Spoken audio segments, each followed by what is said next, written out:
Published, 1630 the 23rd of January 2019. Harry Taylor Anna Lee, president of the Globe Tennis Club, with club coaches Temuera Asafu-Adjaye and Pascal Frattolillo.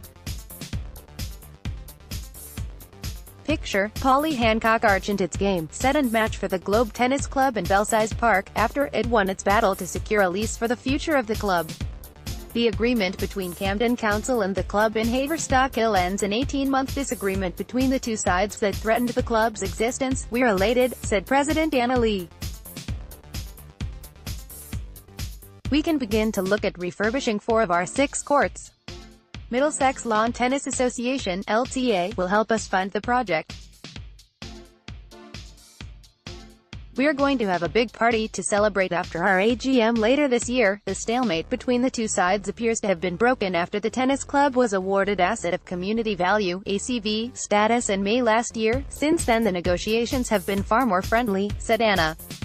"I think they viewed us tennis players as people who had quite a lot of money, which isn't true at all with the work we do to encourage new players of all ages, with schools, and with people who are partially sighted." The row initially broke out when Camden Council refused to give the Globe a 15-year lease, as it had requested, instead offering it a 15-year deal with a break clause after 7 years. This meant the club wouldn't have been able to get money from the LTA, as the governing body insists on clubs having a guaranteed long-term lease before funding is granted. This was disputed by former councillor Phil Jones at a council meeting in September last year, despite LTA President Martin Corey spelling it out in a letter to the borough. A petition was presented to the council with 2,000 signatures on. There had been concern that Camden was eyeing up the land to potentially build houses on.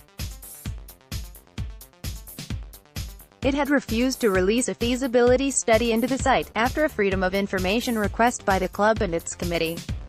As part of the deal, the proposed rent hike has been dropped from £49,000 a year to £32,500. Under the previous agreement, it paid a peppercorn rent. Anna said, "There's a big sense of relief. The club has been doing really well, and this is great news. We're going to rewrite our constitution, and once that's been done we'll be celebrating." Councillor Danny Beals, cabinet member for investing in communities at Camden Council, said, "We're committed to promoting sport and exercise in Camden and will always attempt to agree a mutually beneficial arrangement with our clubs. We have now granted a new lease to the Globe Lawn Tennis Club with no break option."